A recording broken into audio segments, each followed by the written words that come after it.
Regular Governing Board meeting of the Jefferson Elementary School District, November 13, 2013 at 7:01. And can we get members present? Hans Hansen. Here. Rebecca Douglas. Here. Marie Brizuela. Here. Joseph Otaidi. Shaquille Ali. Here. And before we have the Pledge of Allegiance, we'll have a few words from our distinguished board member, Hans Hansen. This is my last board meeting, and because I'm retiring. And for all the years that I've been on the board, 26 years, I've never led the Pledge of Allegiance. Everybody else gets to do that. So I asked if I could do it. But I also want to say a few things. In 1950, my family and I immigrated from Copenhagen, Denmark, to the United States. And my father was a pastry chef, and my mother was a seamstress, and they did very well. We were sponsored by a gentleman who owned a hotel, and my father went right in and took over the kitchen there. And every day, he would say once or twice or three times, "What a great country. What a great country." And I'd say, why? Because I didn't notice any difference. It was warmer than Denmark. Everything is warmer than Denmark. And he would say, well, in Denmark, if you want to do this, then you have to get permission from this person and that person, then you have to do this, that, and the other. And in America, you just go out and do it. And that was every day. Every day he said, what a great country, because something new had happened. And he couldn't believe it, that the freedom and the grace of the people, it was wonderful. And so when I grew up, I felt the same way. And so did my brother. And we were both successful in business. And it is a great country. And I'm proud to be an American. I was in the Marine Corps for 4 years, and just happy I'm here. And you should all be happy you're there, and not in Denmark. Even though they say that's the happiest place in the world, I don't believe it. So yes, so let's rise, please, and we'll say the pledge. I pledge allegiance to the flag of the United States of America and to the republic for which it stands, one nation, under God, indivisible, with liberty and justice for all. Still.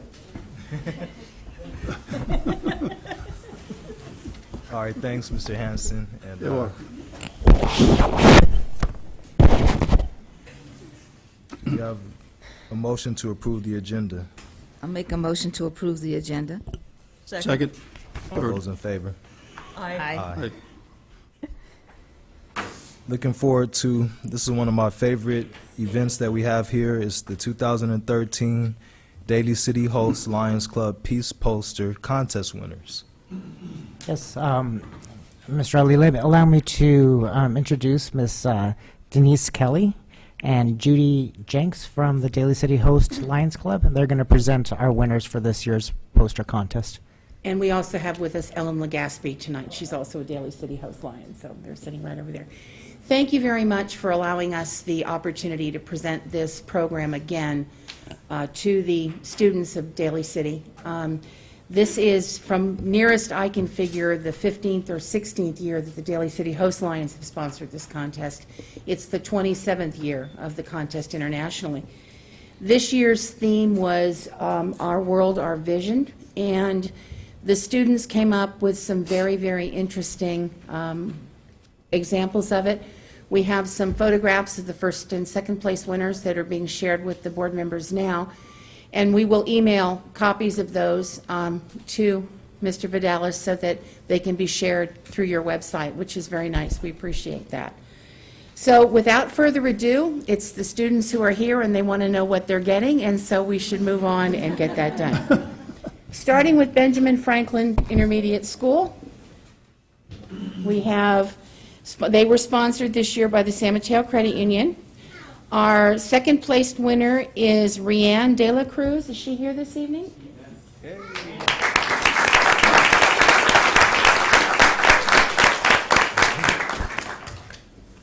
And our first place winner is Jade Chan.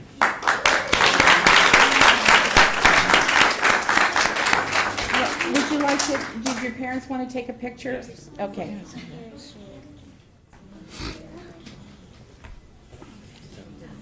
The students, first and second place, are each getting a plaque indicating that they won that contest. They will also be receiving a Target gift card that will be presented to them by their teachers.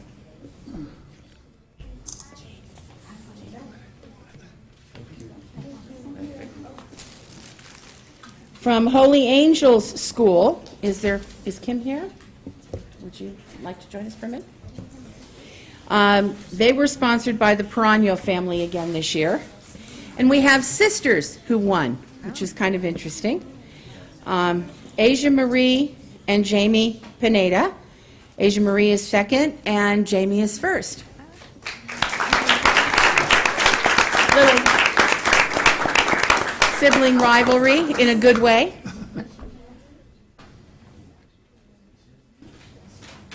And we're also giving a certificate of appreciation to the school for allowing us to participate.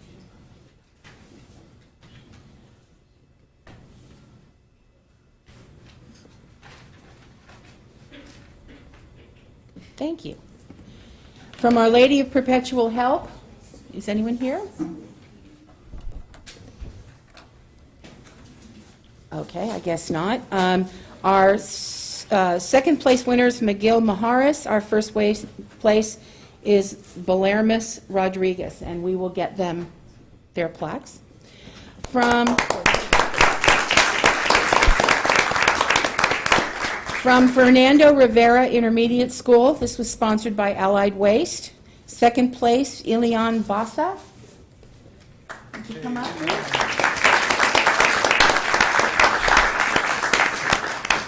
And first place was Shantae Borella.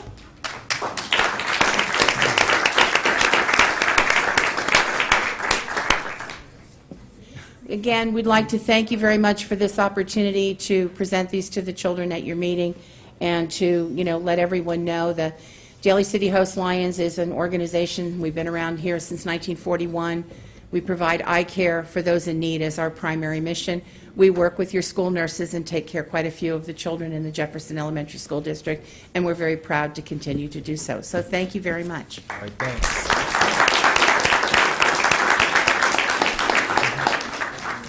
So we were getting really excited looking at these pictures, but I was wondering, do any of the students want to have a few words?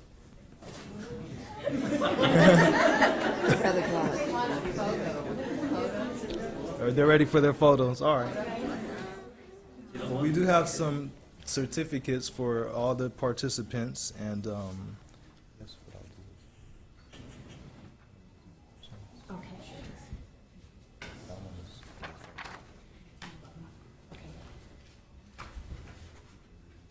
What about you?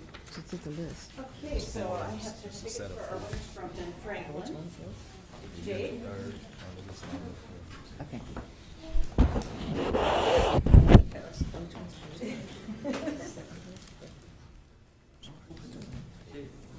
All in order.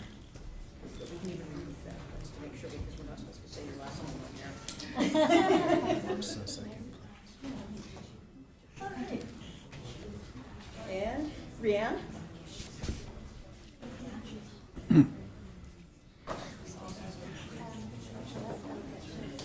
Certificate. And there's your mom over here. And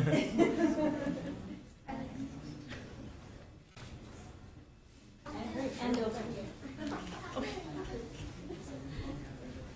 And we have the certificates here for Holy Angels. Second place is it for Jamie? No, Susan. We don't have to. Second place is it Asia? Asia Marie.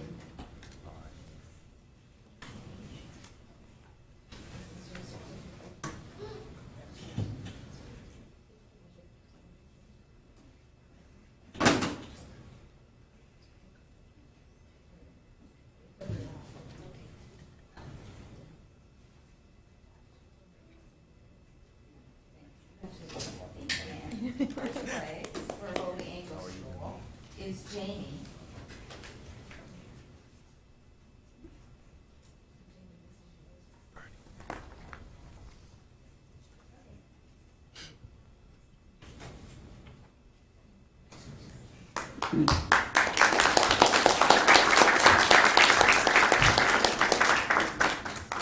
Just, just recognize that he's here. First one is Shantae.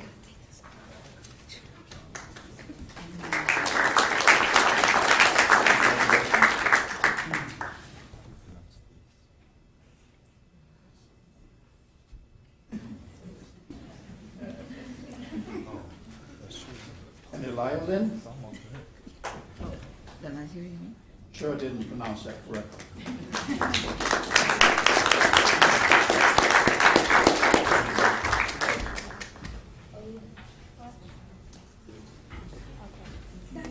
Want a picture, Mom? Okay, all right.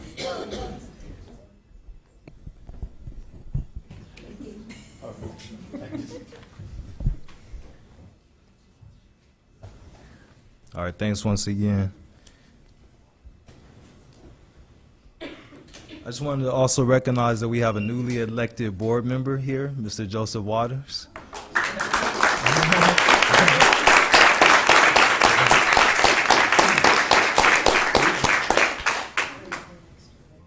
Say, you gotta stand up. There you go, all right.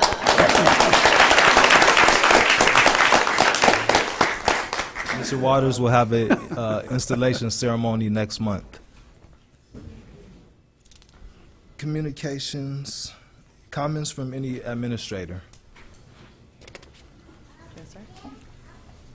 Okay, I'd just like to say that last Thursday I was able to attend the FDR Opera, and it was really nice, as usual. I went last year.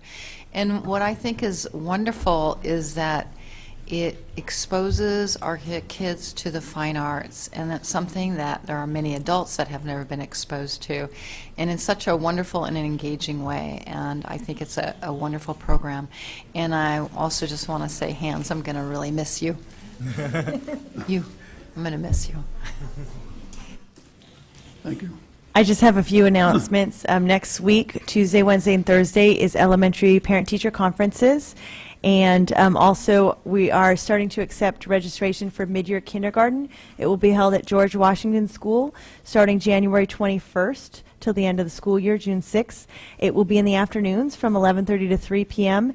And it's for children that turn 5 between December 2nd of this year and February 2nd.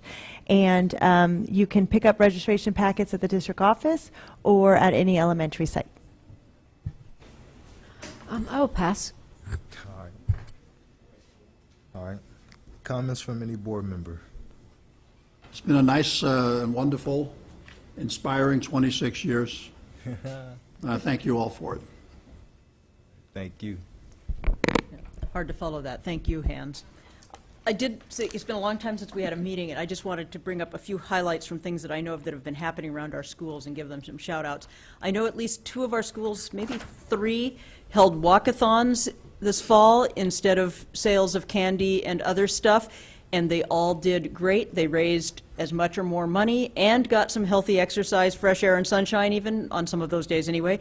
So I want to give them like a huge congratulations for doing something really positive to improve the face of fundraising. In the same vein, there was the health fair at Woodrow Wilson, which many of us attended and got our flu shots. Always great to have. The opera at FDR, again, as Ms. Kessler said, a great chance for those kids to be exposed to opera, which is not something that is normally part of our curriculum. I never was really exposed to opera until I was quite a bit older than they are. So that's wonderful. And I just want to add, I'm sure that Ms. McCulloch will agree, as we're moving into the holiday season, remember that attendance still matters. We had our big September month of attendance, but it's getting harder now as you move into the holidays. You've got appointments, you've got more likelihood of getting sick. Try to stay healthy, and remember to keep the appointments after school. That's all I have to say. All right, thanks. Ms. Bizuela. Okay, so I won't repeat all the things you said. Yes, I did attend over at Woodrow Wilson. Also, Garden Village, PTA, and the school joined together with Broadmoor Property Owners Association and the Broadmoor Police Department to have a festival for Halloween. Turned out real nice. Some of the children had great costumes, prizes for them, and it was a real nice joint effort together. So we enjoyed that very much. And also did visit some of the schools, and we attended one of the community meetings, which was very nice, explaining the boundary changes that are anticipated coming along.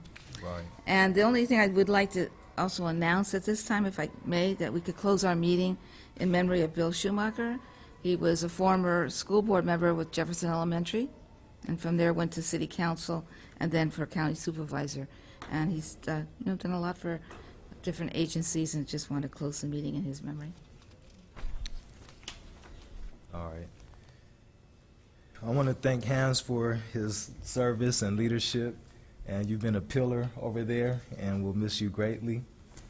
And just want to welcome everyone that's here tonight. It's rather cold outside, and we're here for a good cause.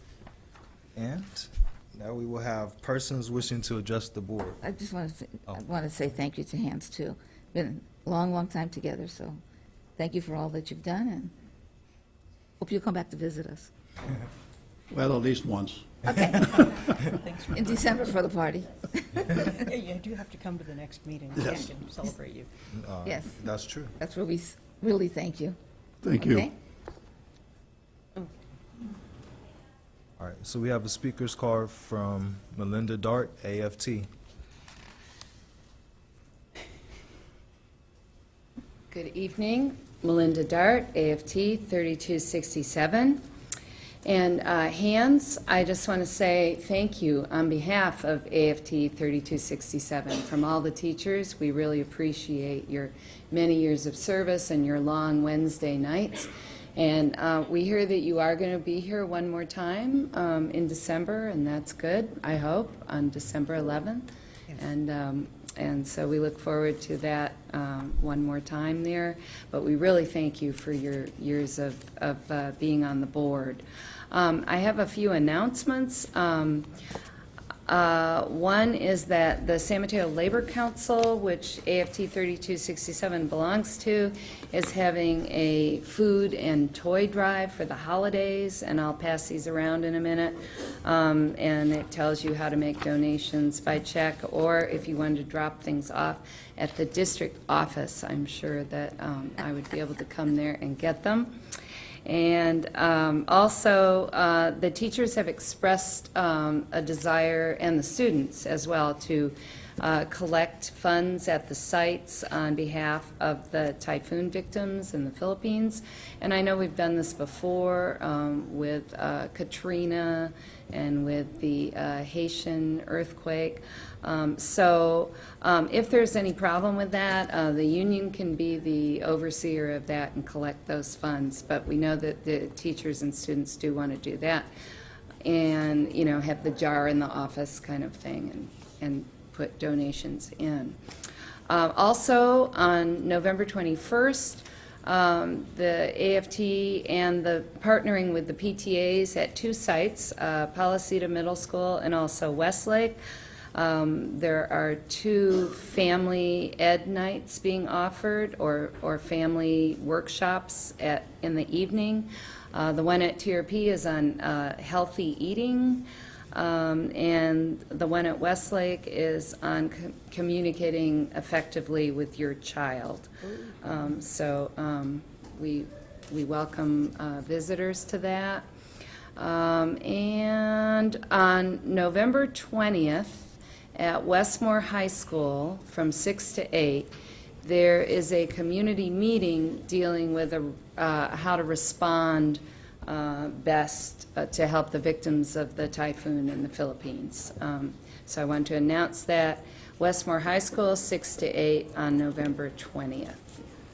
And I think I've got, I've got it. Thank you very much. What's the times on the 22nd, on the 21st?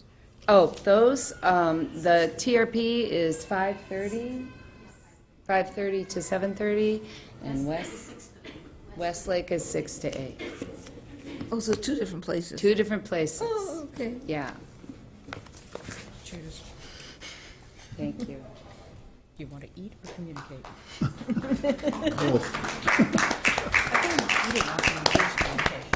All right, is there any correspondence? I'll take correspondence and comments together. So first of all, I'd also like to extend my congratulations to Mr. Joseph Waters for being elected to the school board, and also congratulate Dr. Douglas and Ms. Brizuela for being re-elected to our school board. I'm very happy to have a strong team to be working together. We will miss Mr. Hanson. 26 years of service is respectable.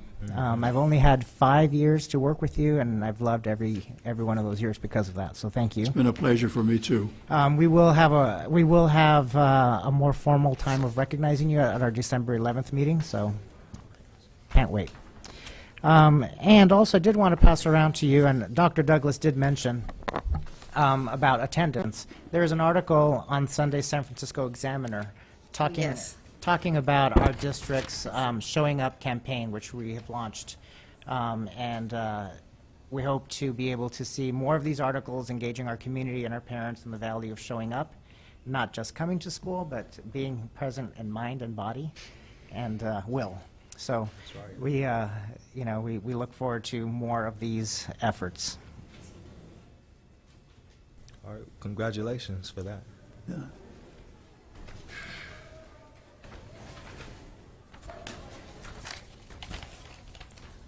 Do we have a motion to approve the consent agenda?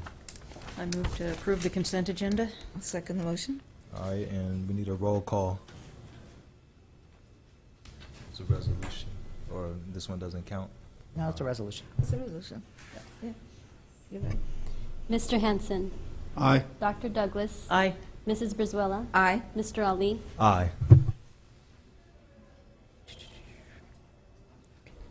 General functions number 4, appointment of member to the Measure I Citizens Oversight Committee, parent member. Yes, we had a recent unexpected resignation from a parent member on the committee.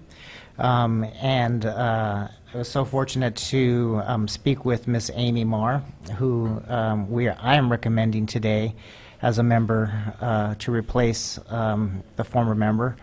She's been and is the PTA president at Woodrow Wilson. She has been active in the Jefferson Council of PTAs. She helps coordinate and facilitate the successful health fair at Woodrow Wilson, and so we have her to thank partially for us not getting the flu many years.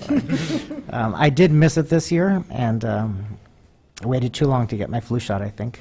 But anyway, I would like to recommend to the board to appoint Ms. Marr as a parent member to the Citizens Oversight Committee for Measure I.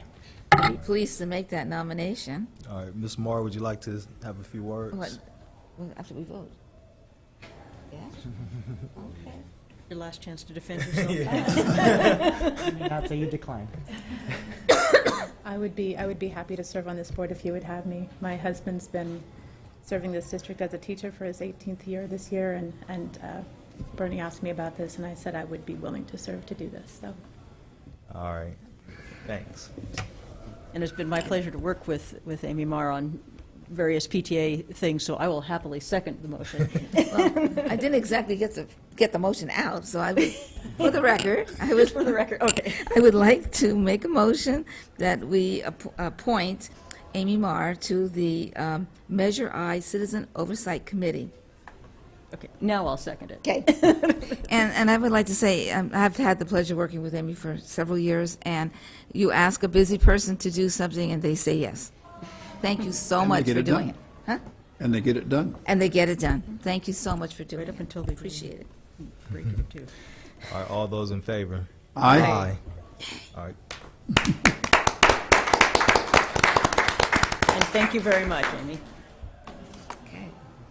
overview of the community meeting process for school and grade reconfiguration. Yeah, I'd like to introduce this. So, if you remember, last year, our district engaged in a process, a demography study. Initially, we engaged in it to begin to see how might we respond should Proposition 30 not pass, and we need to make some drastic changes in how we function as a district. But as the year progressed, we realized Proposition 30 did pass, and continued with the study to study and look at school attendance and school capacity issues. The board, I think, received a report on that study in June, and we noticed at that time that there were several sites in our district that were at or nearing capacity in terms of what the number of students they were built to house. Also, and as part of this year's board and superintendent goals, one of the actions was to develop some recommendations for responding to the demography report that we engaged in last year. And so we've continued working with Mr. Ken Reynolds from Schoolworks. He's developed some initial thoughts about how to proceed forward, and he's going to give the board an overview of the same information that was presented at various school sites over in the last couple of weeks, and then some of the next steps that we will take before coming to the board with a recommendation. So, Mr. Reynolds, if you're here. Oh, there he is. Yeah.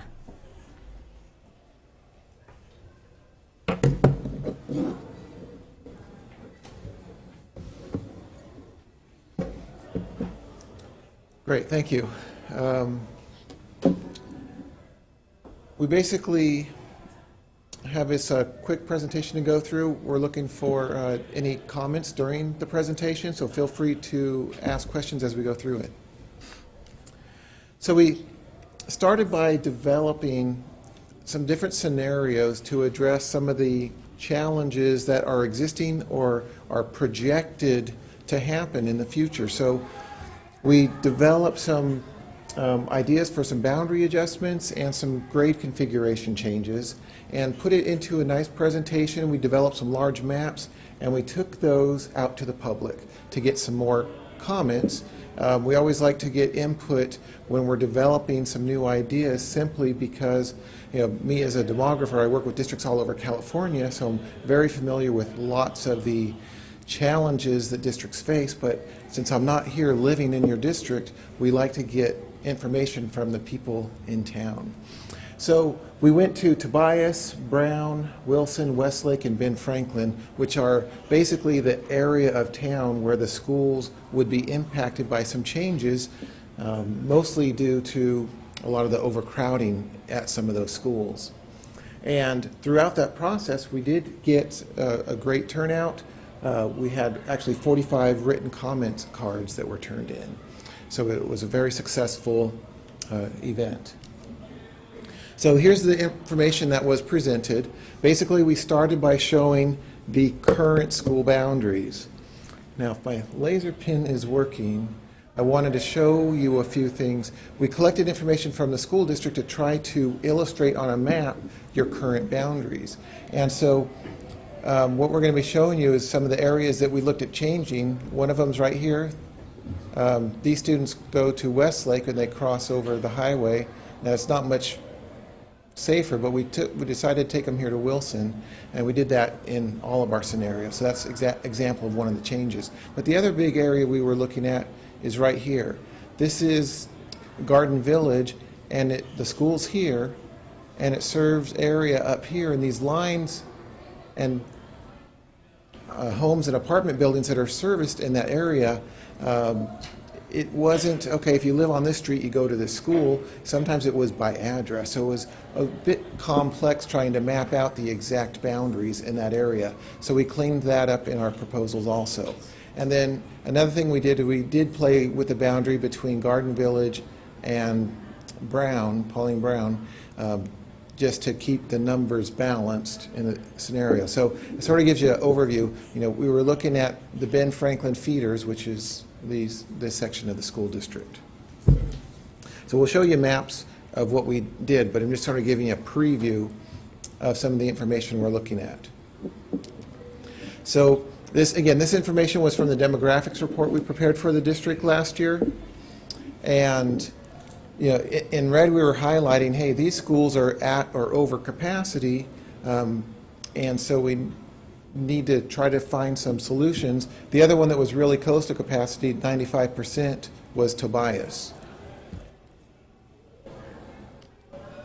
So in fact, one of the issues that we saw is the actual enrollment for Tobias this year came in at 422, so right at capacity, so they even got more students. There was a few extra students showed up this year, especially at the kindergarten level. We're assuming loading at 24. I don't think you're quite there in all your classes yet, but that's one of the plans from the governor's budget, so we took that into account in our analysis. And the other thing we take a look at, even though this is their enrollment, we always look at the school attendance areas to see how many students live in each boundary. Because ideally, you know, you're going to your neighborhood school because it's nice and close. You're able to walk to school. So we looked at all the attendance patterns to try and figure out where kids are actually going to school instead of where they're supposed to go to school. We took that into account when we came up with our boundary scenarios.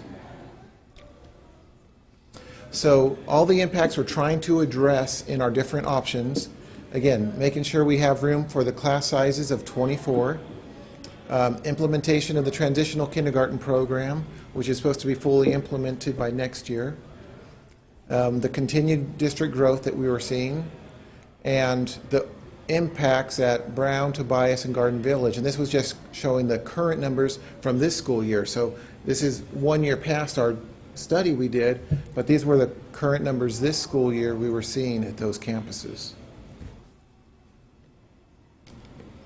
So in option 1,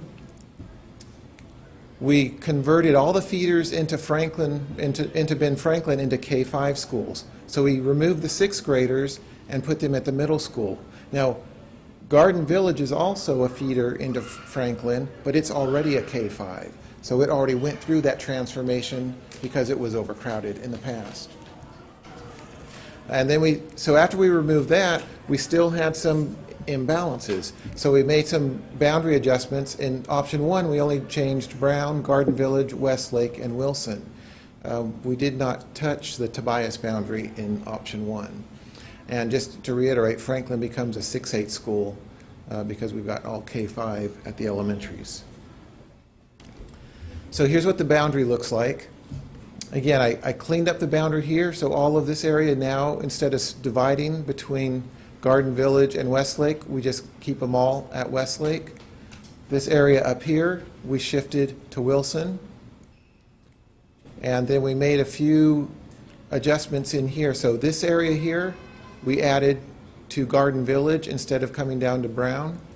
And we moved this area right in here that used to go to Brown, we shifted to Garden Village. So again, just some minor adjustments, only moving a block or two here and there. And then when we ran the projections, we end up in a situation where we don't have those red colors that mean we're at 100% or more. So we handled the overcrowding. We did bring the enrollment up at Franklin Middle. It brings it up to about 80%. So it's a very well utilized campus. And again, just some minor adjustments. The biggest change of obviously our 6th grade, and then just a couple of blocks in the boundaries to help keep the numbers equalized. Option 2 is very similar to option 1. Some of the changes we did in option 1, we had very good results that we thought really helped with the numbers. The additional change we made was right here in the adjustment of the boundaries. We added Tobias to the list. So we tried to play around with the boundary for Tobias. Not that it needed it because it was overcrowded. We were saying, well, if we house more students at that campus that live in the boundary, make it more of a neighborhood school, then we won't rely on all the extra paperwork involved in getting transfers into the school to keep it full. So the difference between option 1 and option 2 is just this area north of John Daly Boulevard where we added these students into Tobias.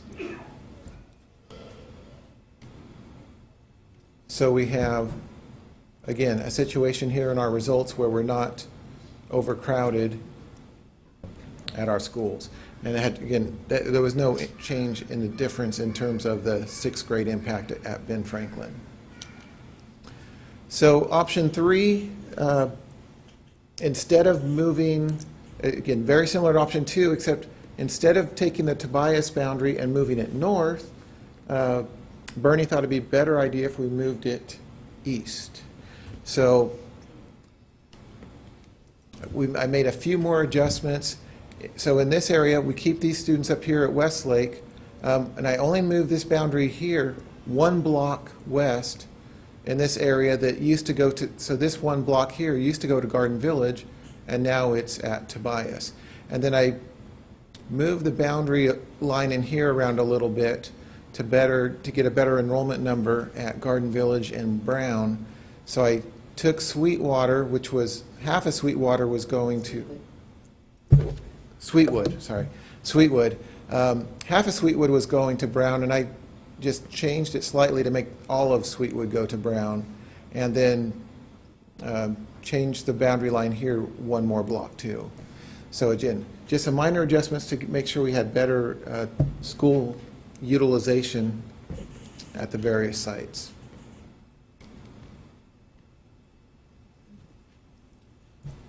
So the only blue up here now is Roosevelt, which is not in our study area where we were changing boundaries. So we don't have any schools that are significantly underutilized. So a little more summary about the feedback. We had in attendance about 70 community members spread across our 5 meetings. We had about 15 staff members, the principals and teachers. A lot of great questions, a lot of great comments during the meetings, and again, 45 comment cards turned in. The biggest issue that was sort of a good summary of the input that we received was, a bit of concern about this 6th grade, right? And some people were excited, saying, yeah, 6th grade's a great program at the middle school. Others were afraid of it. Change is always difficult. You have currently 1 school that is a complete 6-8 and 1 that's 7-8. Actually, I think it just added a 6th grade class last year. So at Ben Franklin, we've had some 6th graders there already, and it's been a successful program. So we were able to explain to the public all the great things going on at the school and how that program functions. But there was still a lot of people saying, well, I want a choice for my child. What if I feel my child's not ready, or what if they want 1 more year at the elementary school? So there was some concern there. So that's sort of a good overall viewpoint of some of the feedback we got during the meeting. Mr. Reynolds, did it ever come up, did anyone ever ask about the possibility of a K-8 school? No, that was not brought up at K-8. I know I've had some discussion with staff about that, with the administration, and because that's typically a very common format we see in a lot of the charter programs or private school programs. And so a program like that might provide, another option for your parents if you're trying to have better options instead of them having to resort to options outside of the school district. So that's always a consideration. The biggest challenge, is that I've helped a lot of districts study those types of options. The type of program you're going to have at a K-8 school is not going to be the same program you run at a comprehensive middle school. And so it's just, there's always choices, right, in what you want there. And so K-8's a bit more common in a smaller school environment. Obviously, you need a certain minimum number of students. Most districts like to have around 60 to 90 students per grade level to run, a minimum size program like that. So, but those ideas can definitely be incorporated if that's something you want to see. All right. I noticed that the enrollment for Roosevelt School is really extremely low, 290. So how does that fit in the picture here? Well, we weren't making any changes to Roosevelt in our plan here. The issue with Roosevelt, when we go back and look at the map, is it's really the only school to the west Right, of here. So right now, it just serves everything west of, which is a really long trike all the way Yes. down there it is. for the people that live up there. So, which at one time, I'm not sure if that was always their boundaries or not, but anyway, Yeah, from what I remember, the boundaries really haven't changed in a really long time, wait, so. how long are you talking about? Well, never mind. I think at Probably one 20 time years or so. there was another situation, but anyway. But it's so somehow that came up before, that might be the school that they might want a K-8, because they actually have to cross that huge highway to Right. get to, and that's always been kind of an issue and a problem. And that street is worse now than it's ever been, because it's wild. It has lights, but I Oh, mean, they- it's also simply a very long way, because even though on the map, as the crow flies, it's not very far from FDR to Fernando Rivera. Of course, you Right. can't get there from here. Exactly, yeah. Well, actually, I got hit on on that highway thing. So Skyline Highway, even with the lights, doesn't help.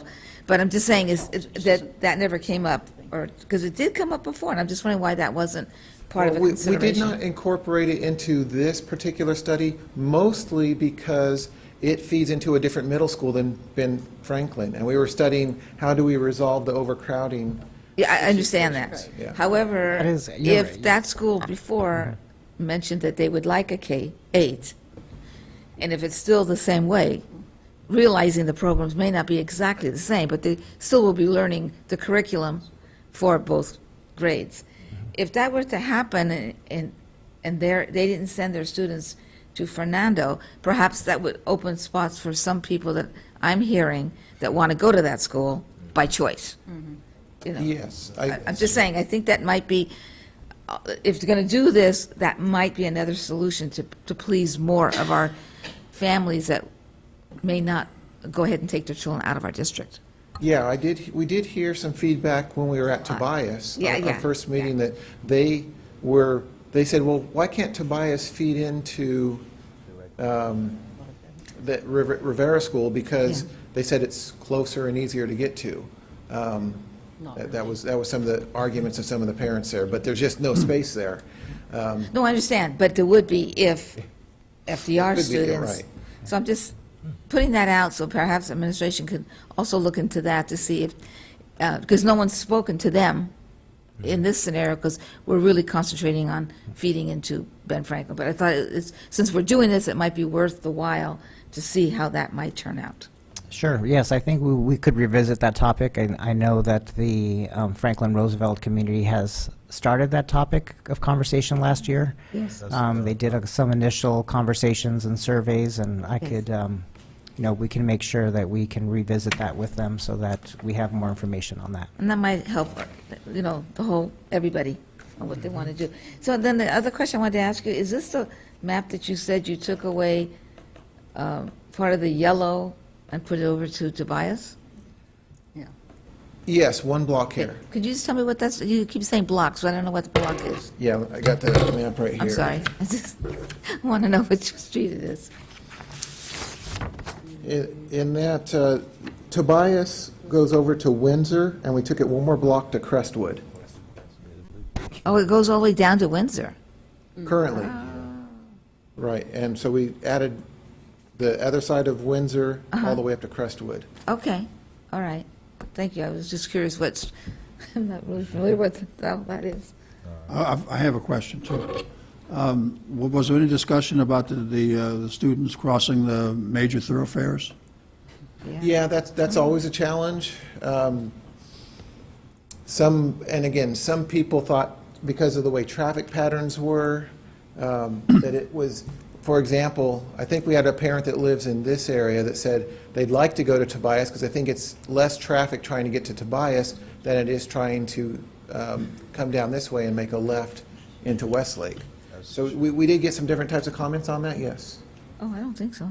It's the same. Again, It's the same. Well, you know, in a way, it's not as bad. It's a little easier to go straight across Dorchester and over to Southgate than it is to get through that whole mess of an intersection at John Daly and Lake Merced. Yeah, down that far, you Yeah, mean. that's what they're. Is that where that goes, that far down? Yeah, because the Olympic section goes over to West, Right, to, these yeah, people to go Westlake. down here to Westlake, yeah. You know, wherever they go, they have to cross a major thoroughfare because there's no school in that section anymore. Yeah, right, Olympia School's closed. You know, for walking as a pedestrian from that area, I would prefer to go from there to Tobias than to have to go over to Westlake. It's a little more pedestrian friendly.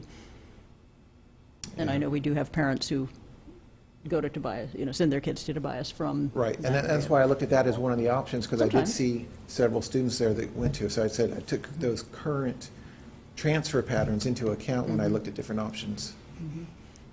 Yeah. And so the 12, number 12, Webster, that's huge. That area, That's wow. Yeah, it's, these maps are showing the geographic areas, and some of the areas obviously are, you know, this is where the Target and the mall is, so it's Houses. not. So we don't have any children there naturally, you know? Yeah. Right, Okay. yeah. So our, really just, you know, after this, now we're going to take all the input we've received tonight and from all the other meetings. We're going to continue to work with staff and, or with the administration. And so we'll take all this input to come with some final recommendations and scenarios for the board to consider for adoption. I have one more question, actually. As we're, you know, we're looking at shifting students to the junior highs to kind of accommodate the bulge in population we're seeing here again, how are the junior highs going to manage, I mean, are they going to have the space to manage that as that population bulge that's stressing our grade schools hits the junior highs that are then expanded to 3 grades instead of 2? Well, I've not seen any challenges yet, but we're going to study it a little more in depth. Part of the problem that we're seeing is not growth-related, it's changing the class sizes, and so only a portion of the problem was growth. And so it's, I think it was small enough, and again, it comes in bubbles and waves. When the middle schools are only serving 3 grades, those bubbles come in and leave pretty quickly. So they have more of an impact over the life of a program at an elementary school. Right. But yeah, we are taking that into account. We did get some comments saying they were concerned that there really wasn't space at the middle schools for more 6th graders. So we're going to reanalyze our capacity numbers to make sure that there's truly adequate space Right, for the I programs. have heard concerns that, Yes. you know, to accommodate that many more at Ben, they might have to give up a science lab or something